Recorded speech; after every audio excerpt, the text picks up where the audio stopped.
Gloria a Dios, vamos a buscar en segundo libro de Corintios, capítulo 2, versículo 9. Segunda carta a los Corintios, capítulo 2, verso 9. Porque también para este fin os escribí, para tener la prueba de si vosotros sois obedientes en todo. Y al que vosotros perdonáis, yo también, porque también yo lo he perdonado. Si algo he perdonado, por vosotros lo he hecho en presencia de Cristo, para que Satanás no gane ventaja alguna sobre nosotros, pues no ignoramos sus maquinaciones. Señor, te damos gracias, bendecimos, exaltamos tu poderoso nombre, Padre. Gracias por tu presencia en medio de nosotros, de la congregación. Te pedimos que tú sigas moviéndote en medio de nosotros, trayendo tu luz, tu verdad, trayendo, Señor, esa instrucción que necesitamos, nuestra alma, Señor, nuestro espíritu. Te sigas moviendo, Señor, y que te glorifiques en el nombre de Jesús. Amén y amén.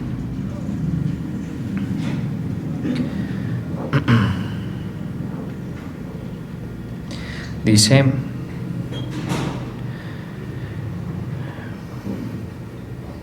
con este propósito escribí, para ver si pasan la prueba de la completa obediencia.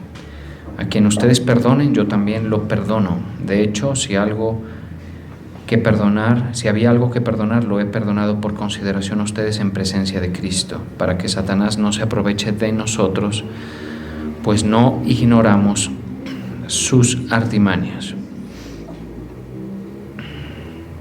Bien, aquí está hablando de un aspecto importante en la vida de los creyentes, y es el trámite del perdón, ¿sí?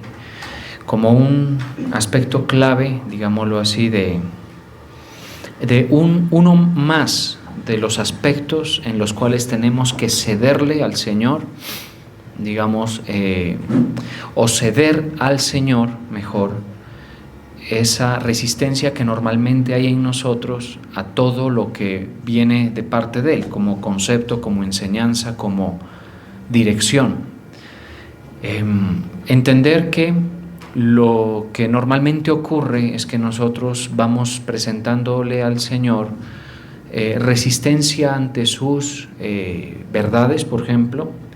Ese es un primer punto, ¿sí? Resistencia a muchas de las cosas que son parte de su voluntad para nuestras vidas. Podemos decir que nuestro cuerpo siempre va a estar en esa resistencia a hacer la voluntad de Dios, ¿sí? Y tanto internamente como externamente, digamos que lo que uno tiene que hacer es ir cediéndole al Señor en todas las demandas que Él nos hace, como parte de esa relación que se ha establecido desde que nosotros conocemos el Evangelio, ¿sí? Ir cediendo, ir doblegándonos en nuestra voluntad al Señor. Eso es algo que poco a poco se va dando. En el mejor de los casos, pues hay gente que claramente no va a pasar por esa situación de doblegarse ante el Señor, va a sencillamente alejarse de Él, ¿sí? Pero no es así para la mayoría de personas que se congregan con una sincera fidelidad al Señor. ¿Por qué no? Porque en nuestro caso nosotros vamos acercándonos a la luz, ¿sí? Es decir, nosotros, ¿qué diferencia tendríamos respecto, por ejemplo, de otras personas, de las personas que rechazan el Evangelio y la verdad de Cristo? Pues sencillamente que usted, a diferencia de ellos, se acerca a la luz a pesar de que sus obras son reprendidas, ¿cierto?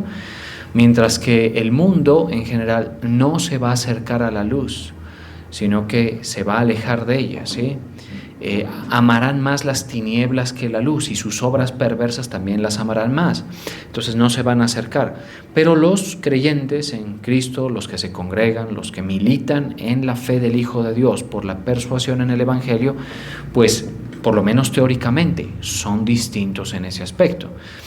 ¿En qué son distintos? En que se acercan a la luz, a pesar de que la luz va a mostrar que en ellos hay cosas que deben ceder, que se deben ceder, que se deben dejar atrás, que se deben dejar a un lado, ¿sí? Que se deben, digamos, soltar, por decirlo de otra forma, ¿sí?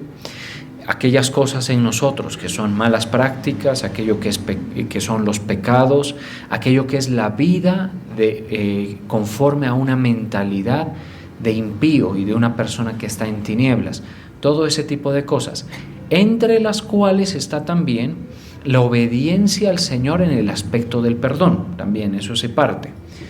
Pues si hay un aspecto donde uno puede encontrar a alguien resistiendo al Señor, es diciendo, yo no perdono esto, ¿sí? A pesar de que el Señor, esa es su voluntad. La voluntad del Señor es que pasemos por el trámite del perdón hacia los demás.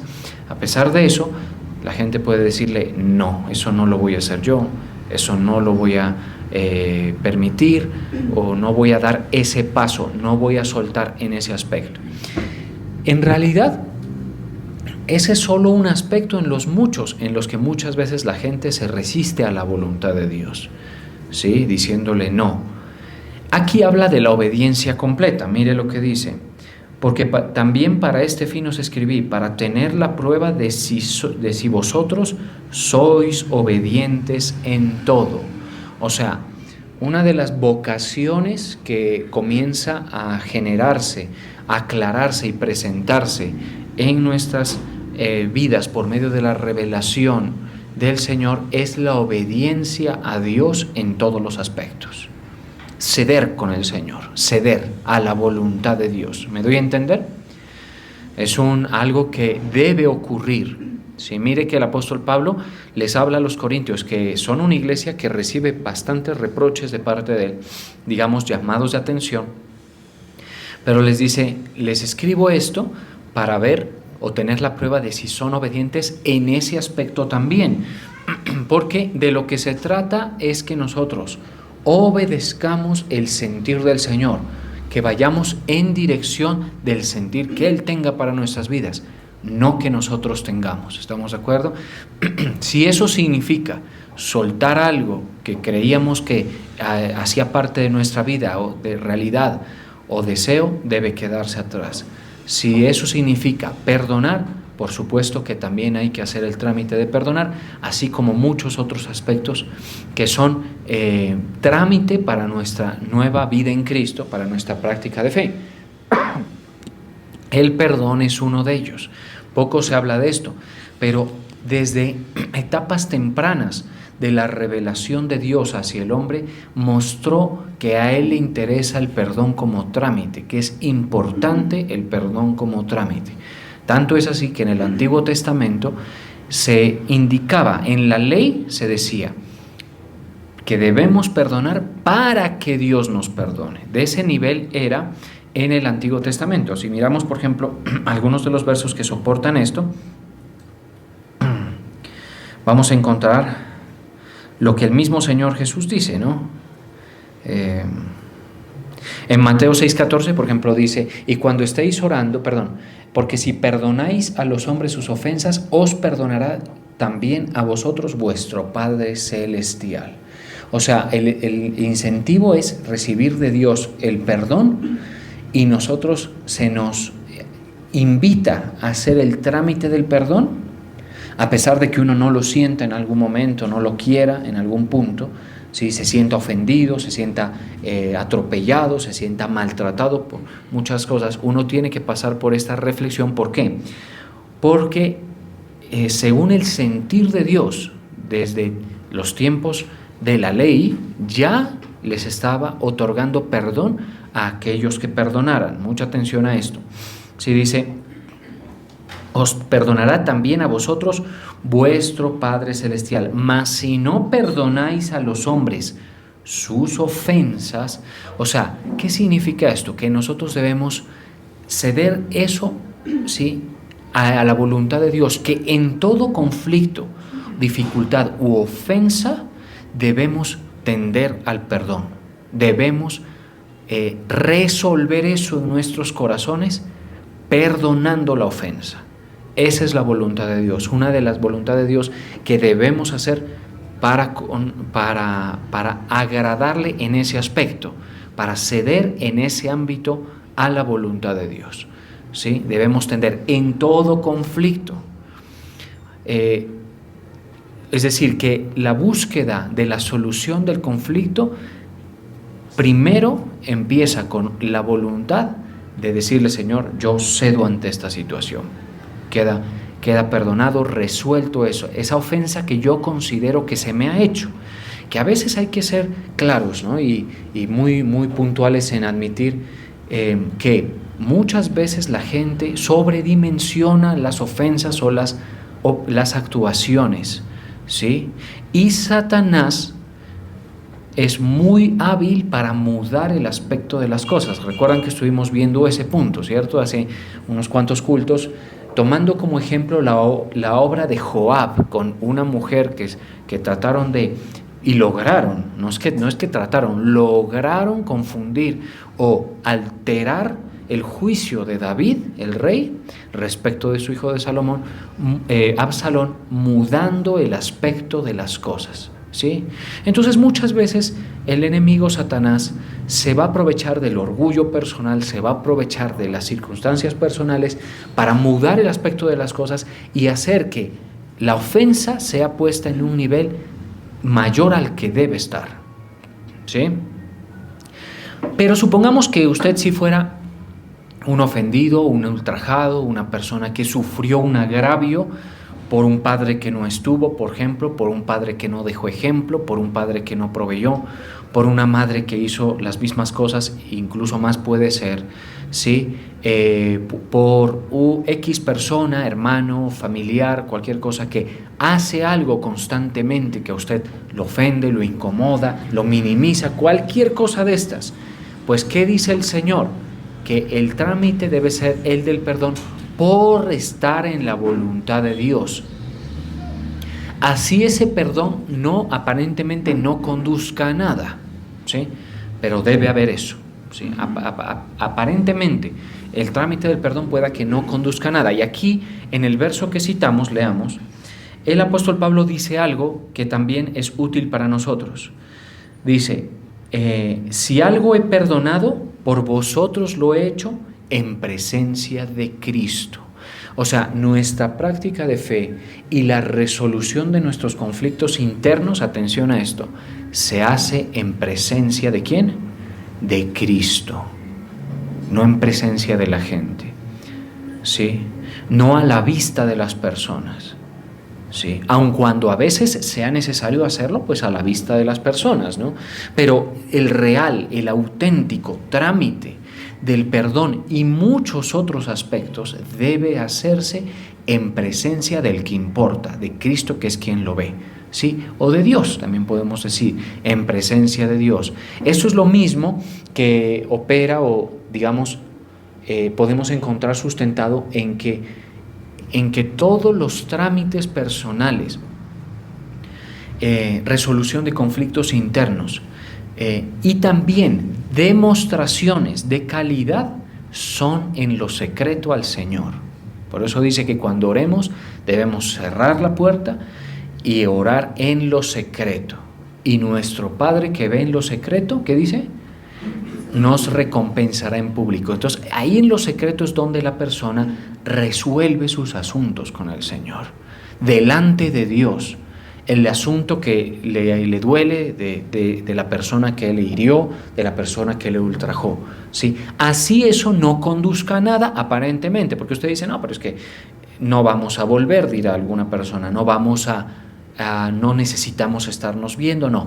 Pero usted no sabe el nivel de lastre que es un alma que no ha soltado cosas que Dios le ha pedido que suelte. Eso es un lastre tremendo, ¿sí? La persona que no ha cedido a la voluntad de Dios en un aspecto, no puede andar militando correctamente, pues no perdonar sería tanto como, obviamente no necesariamente podemos igualarlo moralmente hablando, pero sí funcionalmente hablando podemos igualarlo a seguir en una práctica de pecado que Dios nos ha pedido o nos ha dicho que soltemos. ¿Sí? Porque mire esto. A ver si ubico. Hay un pasaje que nos dice de esto, que debemos que despojarnos de todo peso que nos asedia. Sí, a ver, veamos. Y correr con paciencia. Sí, mire, está en Hebreos 12:1. Por tanto, nosotros también, teniendo en derredor nuestro tan grande nube de testigos que en lo que se destacan es que hicieron la voluntad de Dios, resolvieron sus asuntos internos delante del Señor. Ejemplo de eso, José, ¿cierto? José resuelve sus temas con el Señor y delante de Él. ¿Sí? Otro David, y así muchos otros que también son de importancia que los estudiemos. Pero esos son los testigos. Despojémonos de todo peso. Ojalá me esté entendiendo usted. Porque usted me dice, pastor, pero hoy que vengo a la iglesia, yo pues no tengo, la verdad es que no tengo nada que perdonar, tampoco es que me han hecho cosas y ya estoy libre de eso. Sí, claro, pero entonces hablemos del peso también. Porque entonces el que no perdona es como que tuviera un peso, y quien no le cede al Señor en algo de lo que Él demanda en cuanto a su voluntad, también está cargando con un peso que no lo deja caminar en la novedad de vida. ¿Sí? Usted debe ser un interés personal suyo andar en la novedad de vida de los nacidos de nuevo en Cristo Jesús. Si no, preocúpese y considere usted qué es lo que pasa, porque el patrón de conducta tiene que cambiar en razón de lo que pasa internamente en nosotros. Despojémonos de todo peso y del pecado que nos asedia. ¿Sí? Entonces, cuando el Señor dice el trámite del perdón, hay que pasar por él,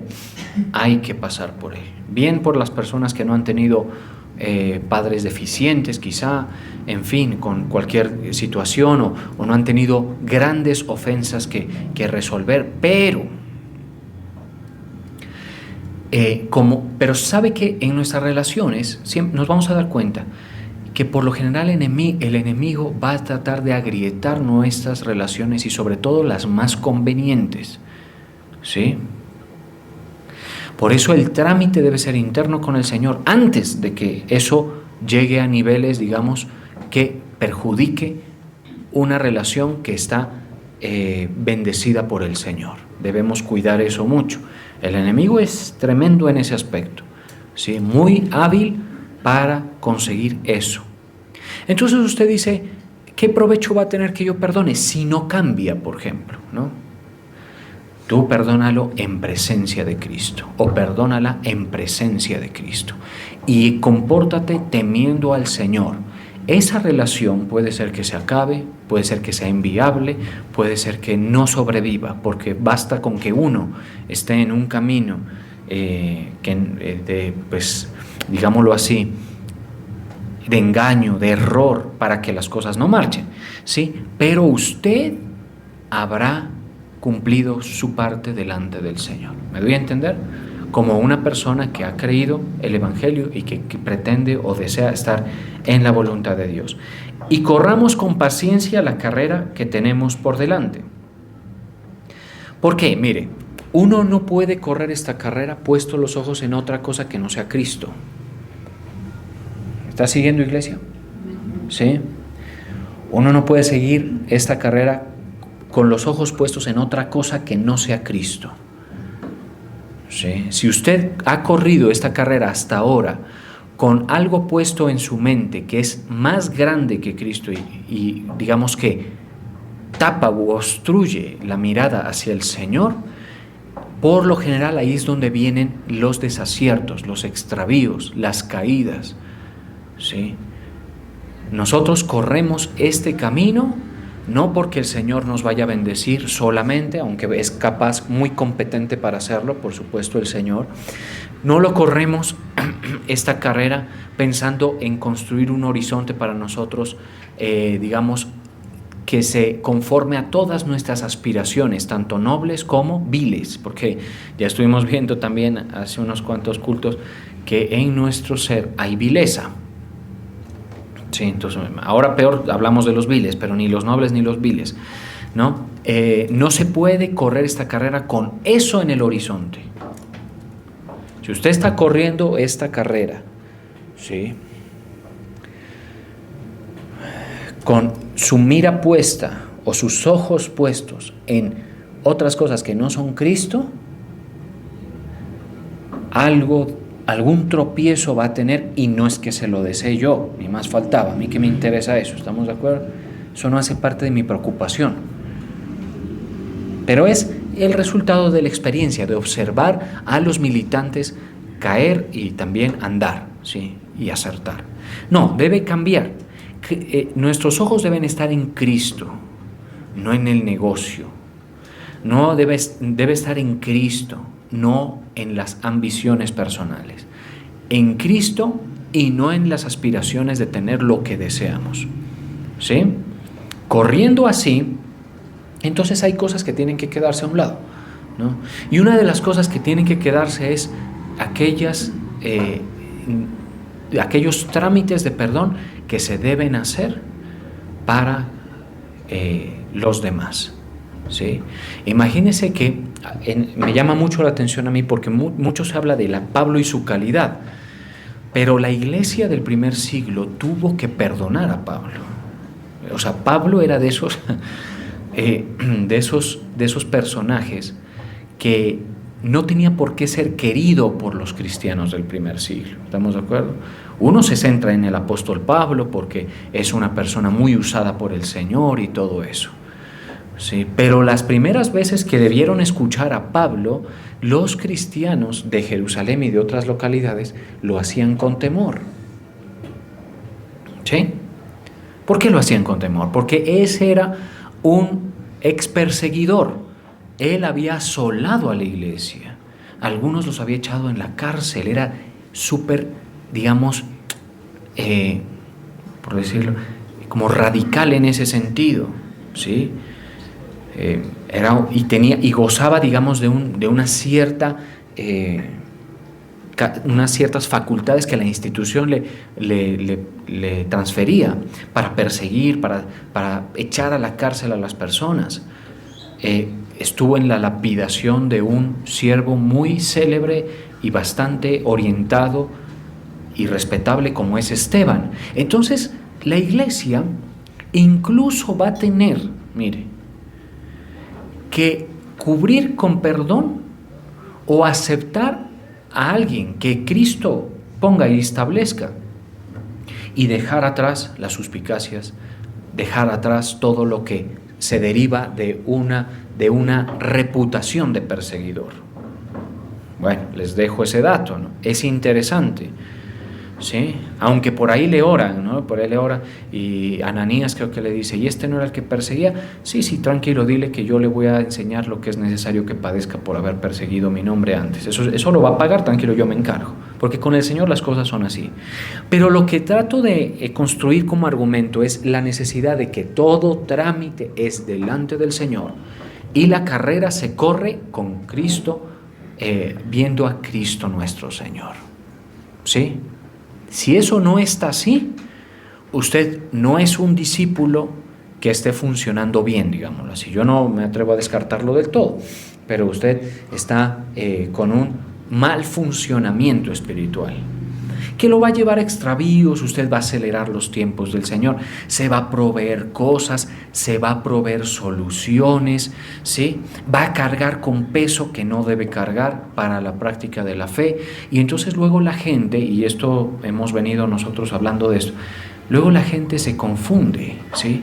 Porque la vida, lejos de volverse cómoda con el Señor, se vuelve como más estrecha Estamos frente al llamado, pero también frente al peso, a las incomodidades del lastre, las incomodidades del peso. Estamos entre las exigencias del llamado que te hace un pastor en nombre de Cristo, por supuesto, porque uno no hace estas exigencias o llamados o invitaciones porque uno le parezca que es entretenido hacerlo, sino porque es en nombre de Cristo, vengo yo a decírselo, ¿sí? Y está entre eso y usted y su mirada desenfocada en cualquier otra cosa, ¿sí? Es delante de Cristo. Entonces dice, puestos los ojos en Jesús, el autor y consumador de la fe. Entonces ahí la persona debe estar dispuesta a ceder en su voluntad al Señor para entrar en esa nueva vida en Cristo. Ahora, si usted no ha creído el Evangelio, cosa que es un asunto que usted tiene que resolver, si lo ha creído o no, y si le interesa eso o no también, pues eso no pasa nada, porque usted sigue estando en la pasada manera de vivir. Allí, fíjese usted, allí no contrastaría usted sería uno más del montón que no tramitan el perdón, que cursan su vida a veces con cuentas pendientes en ese aspecto, ¿sí? Los rencores de la gente en la sociedad son a veces de tal grado, de tal medida, que cursan su vida en ese aspecto. Así, mantienen así. Y si eso afecta las situaciones personales normales como el trabajo o el desempeño social, también va a afectar la fe. Pero por ejemplo, en estos días con mi esposa ella me comentaba de un caso de una persona que justifica su desempeño laboral en cuanto a que es muy temperamental, mal geniado, la persona muy respondona, muy hostil, digamos, muy altiva la persona, ¿sí? En que tiene una cuenta pendiente con un ex, ¿sí? Por allá, en su quién sabe qué. Yo escuché eso muy superficialmente, y dése cuenta, justifica esa situación, y eso le está trayendo un desempeño muy deficiente. Asimismo es en la fe, no tendría por qué ser diferente. Pero que la gente que no ha conocido la verdad se mantenga en esas condiciones de tinieblas no está ni mal ni bien, es lo que es, y así tiene que ser. ¿Estamos de acuerdo? Al fin y al cabo se alejan de la luz, porque tan pronto se asoman a ella van a ser reprendidos, ¿sí? Pero no debe ocurrir así con usted, porque usted se acerca a la luz y el Señor le dice: tramítame ese asunto, resuélveme ese asunto.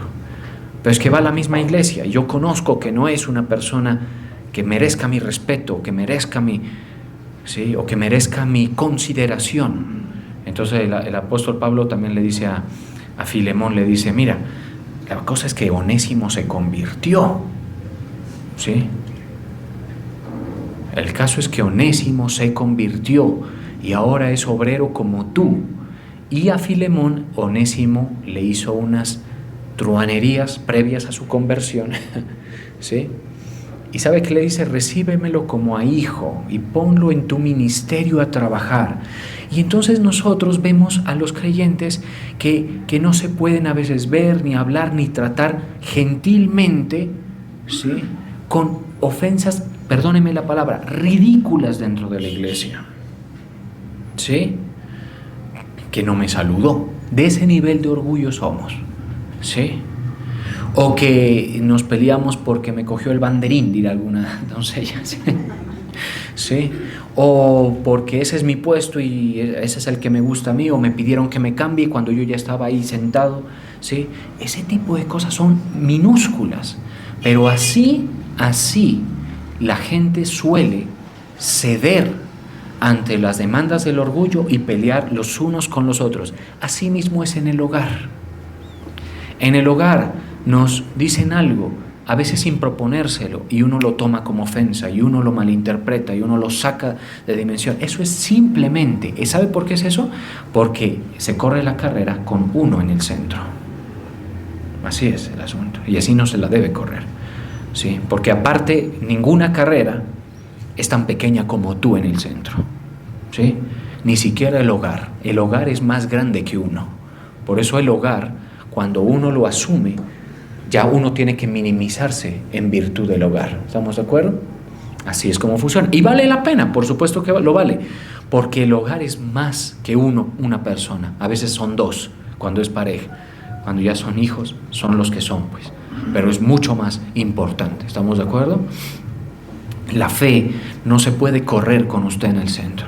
Con usted viéndose a usted mismo, proyectando sus viles o nobles aspiraciones. No, uno debe ceder. Entonces, entre más nivel de consagración, más delicado es este asunto. Porque el Señor no va a cambiarnos la gente. Él nos va a exigir que trabajemos con lo que hay. Y que le demos trámite a los ministerios con lo que hay. Y que nosotros resolvamos nuestros asuntos en presencia de Él. Así las otras personas ni aplaudan, ni agradezcan, ni se den cuenta, ni nada. ¿Estamos de acuerdo? Ahora, si la ofensa es enorme, diga usted, ¿para mí qué es una ofensa enorme? Un hijo que tuvo que, vivir con la situación de que su madre permitía que su padrastro lo viole, por ejemplo. Esa es una cosa complicada. ¿Sí? Y de repente esa persona está inmersa entre sus rencores y las diversiones y las situaciones de la vida que haya querido escoger, ¿sí? La vida que haya deseado vivir esa persona en la medida de sus capacidades y todo, y ¡pum!, le alumbra la luz de Cristo. Y el Señor le dice, a partir de este momento, ya tú eres una nueva creación desde el punto de vista espiritual, ¿sí? Necesito que sueltes eso y sanar. Y eso es complicado. Pero les comento algo. La verdadera metanoia se demuestra así, y se los voy a demostrar yo con los textos bíblicos que estaban dándole forma a este argumento que estoy tratando de plantearles. Volviendo al 2 de Corintios 2:9, lo hecho en presencia de Cristo, versículo 11, para que Satanás no gane ventaja alguna sobre nosotros, pues no ignoramos sus maquinaciones. Satanás trabaja con todas esas cosas internas, con nuestros conflictos no resueltos. Con eso trabaja el enemigo. Sí, con esa situación trabaja. Entonces, trate usted de resolver el asunto. Hay una parábola en Mateo 18:32 que es muy interesante. Dice, entonces llamándole su señor le dijo, la parábola del siervo que no perdonó, ¿se acuerda? Sí, es famosa. Sí, se ha explicado, se ha enseñado, es muy, muy clara. Es de esas cosas esas enseñanzas de Cristo que no toca buscarles, él pierde. Es clarísimo lo que está diciendo, que habían dos personas que le debían a un rey, ¿sí? Y el rey le mandó llamar al primero y le dijo, tú me debes esto, págame. Y él le rogó misericordia y el rey le perdonó, ¿cierto? Pues este salió y se encontró por el camino a uno que le debía y lo asfixiaba, lo estrangulaba para que le pague. ¿Qué significa eso? ¿Puede ser una persona tan torpe para no darse cuenta del perdón que ha recibido? ¿O por lo menos del perdón que está disponible? ¿Seríamos nosotros así de torpes?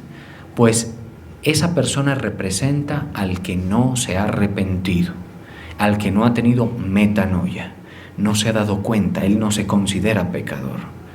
Lo es ante los ojos de todos, como el de la parábola, ¿cierto? Pero aún así no se considera tanto como para ir y estrangular a su otro deudor, que es bastante menos deudor que lo que él es. ¿Sí? Entonces, si usted no pone como un aspecto clave el perdón, puede ser que usted no haya entendido de qué fue que el Señor a usted lo perdonó. No le ha sido revelado el asunto, y eso no es culpa de la Escritura, y tampoco, o posiblemente sí, pero no necesariamente de quien la expone. ¿Sí? En el 18:32 dice, entonces llamándole su señor le dijo, siervo malvado, toda aquella deuda te perdoné, porque me rogaste. ¿No debías tú también tener misericordia de tu consiervo, como yo tuve misericordia de ti? Entonces su señor, enojado, le entregó a los verdugos hasta que pagase todo lo que debía. O sea, el Señor no le gusta que nosotros tengamos asuntos en ese ámbito no resueltos. ¿Sí? Y la gente no quiere ceder en este aspecto. Pero yo como pastor, sabiendo todas las grietas que puede traer esto, les advierto, hay que resolver esos asuntos delante de Cristo. Hay que resolverlos. ¿Sí? Para que no sean lastre para el llamado, ni para nada más. ¿Sí? Le entregó a los verdugos hasta que pagase todo lo que le debía. En el 35 dice, así también mi Padre, el Padre bueno, el Padre al que a veces le abusamos de su gracia, ¿cierto? Así también mi Padre Celestial hará con vosotros si no perdonáis de todo corazón uno a su hermano sus ofensas. De todo corazón significa en lo íntimo, en lo secreto. ¿Sí? Resolver ese asunto. Cosa complicada, pero es una más de los aspectos en los cuales tenemos que ser obedientes a esas exigencias de la nueva vida en Cristo. ¿Sí? Porque hay unos detalles de la nueva vida en Cristo. En Efesios, 4:32 habla acerca de eso, ¿no? Vamos a revisarlo rapidito el asunto.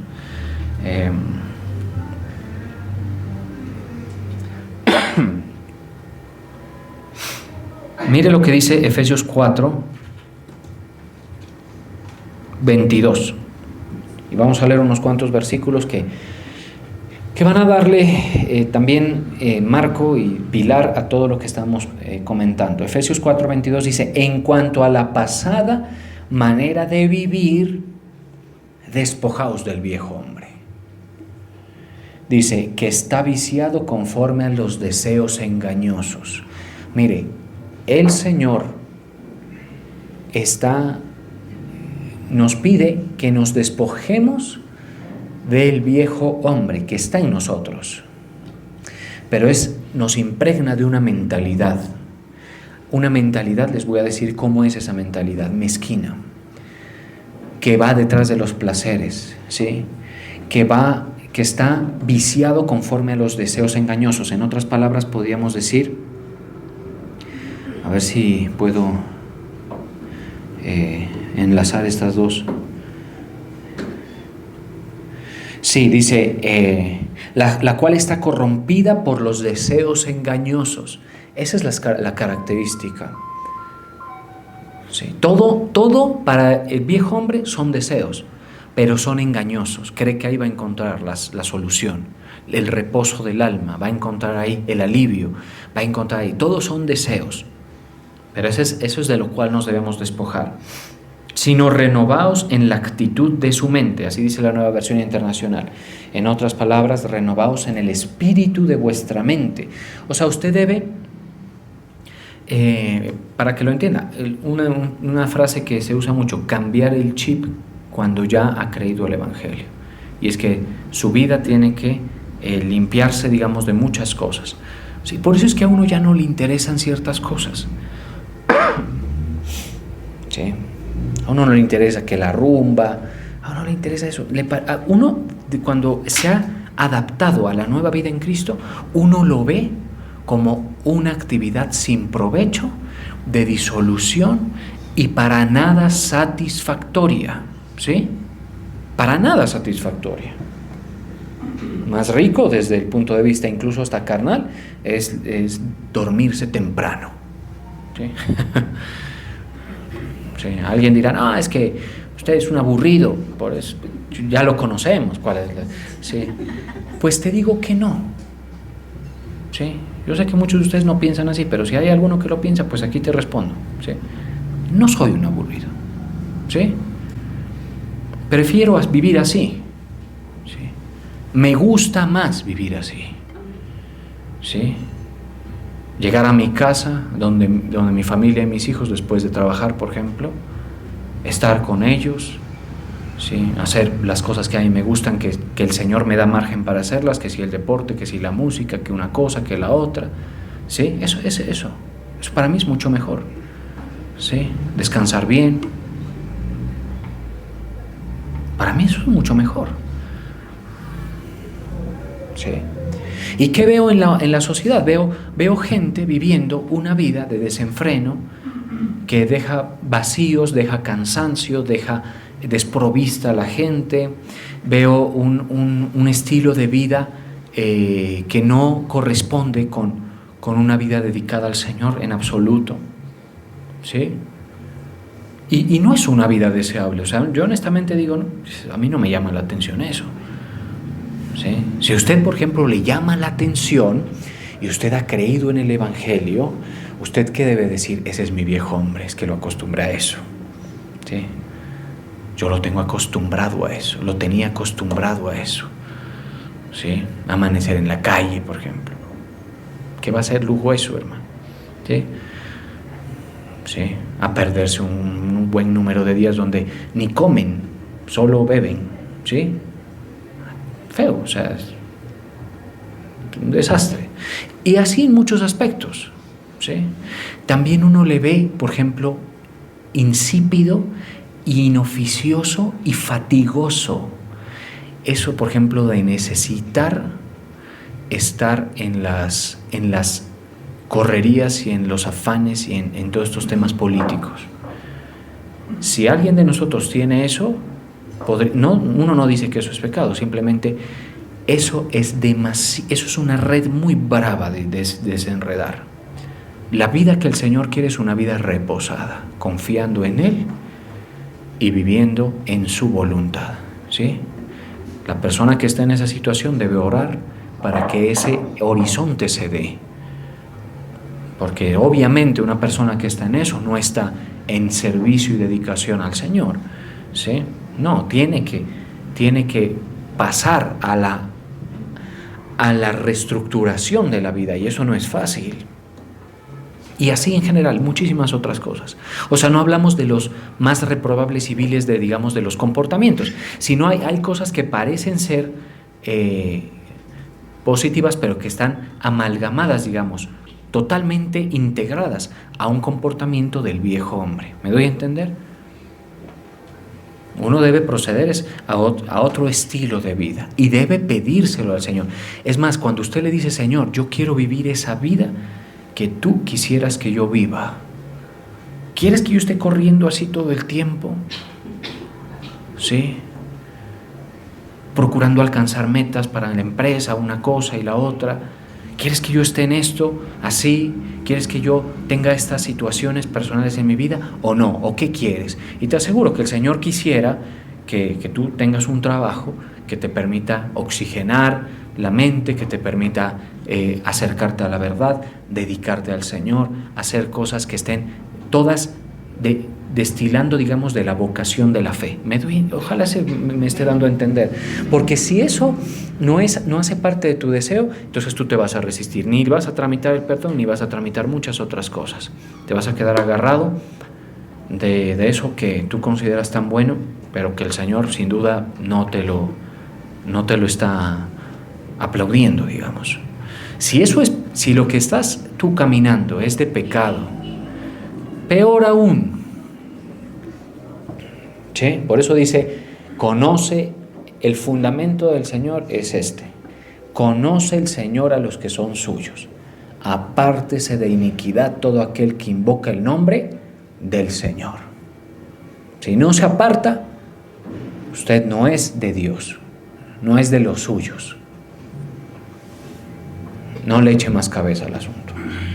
¿Sí? Apártese de iniquidad. Bueno, continuemos. Y vestíos del nuevo hombre, creados según Dios, en la justicia y la santidad de la verdad. ¿Sí? Que el Señor les habla ahí lo que nos faltaría tiempo para desarrollar. Por lo cual, desechando la mentira, hablad verdad cada uno con su prójimo, porque somos miembros los unos de los otros. Airaos, pero no pequéis. Mire, ese es un comportamiento que debe uno entender, que airarse está lícito, pero el pecado que se asocia a las reacciones de la ira, pues no. Entonces, cuando uno se viste, es distinto, ¿sí? Cuando uno se viste es muy distinto. O sea, cuando uno se prepara, yo hace unos días le decía a alguien, si usted se pone en una actitud previa a que le hagan la ofensa, usted va a manejar muy diferente el asunto. Eso es vestirse. Uno se viste del nuevo hombre cada vez que la palabra de Dios ilumina su mente. Y cada vez que uno la abraza y uno cambia, por ejemplo, si es bravucón o irritable o de amargura, eso cambia. Y aquí lo dice, verá, ¿no? No se ponga el sol sobre vuestro enojo, ni deis lugar al diablo. Uno, como nacido de nuevo, como iluminado por el Señor, sabe que no se le debe dar lugar al enemigo para operar, ¿sí? El que hurtaba, no hurte más. Ahí va el asunto. Si no trabaje haciendo con sus manos lo que es bueno, para que tenga que compartir con el que padece necesidad. Ninguna palabra corrompida salga de vuestra boca, sino la que sea buena para la necesaria edificación, a fin de dar gracia a los oyentes. Y no contristéis al Espíritu Santo de Dios, con el cual fuisteis sellados para el día de la redención. Quítese, mire, quítese. O sea, ¿usted qué debe hacer? Quitarse, ¿sí? Quitarse una mentalidad, quitarse eso. Cuando usted esté haciendo el trámite del perdón, usted debe quitarse esa turbulencia que origina la situación, renunciar a ella. Quítese de vosotros toda amargura. ¿Qué otra cosa? Enojo, ira, gritería y maledicencia y toda malicia. Quítese. Sí. Todo eso corresponde con vestidos del nuevo hombre y despojaos del viejo, o quitarse el viejo. Antes sed benignos unos con otros, misericordiosos, perdonándonos unos a otros como Dios también os perdonó a vosotros en Cristo Jesús. Mire este detalle, con este cierro. En el Antiguo Testamento el Señor decía, perdona para que yo te perdone, ¿sí? O sea, nuestro Señor Jesucristo dice, perdona para que vuestro Padre los perdone. Ahora no es así. Ahora perdonamos porque hemos sido perdonados. Es muy diferente, ¿sí?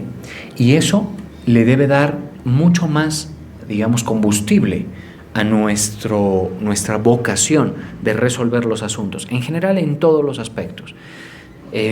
Yo espero que ninguno de ustedes sufra ofensas, ¿no? Ojalá nunca eso ocurra. Pero eso está más presente que lo que uno quisiera, la verdad, admitir. Están ahí los hermanos, los padres a veces por muy buen desempeño que tengan son insuficientes, entre parejas eso, mejor dicho, es más que normal, la ofensa, todo eso. Y así en mayores o en menores niveles. Tramite con el Señor en ese aspecto, si es que usted se percibe perdonado. Vamos a orar.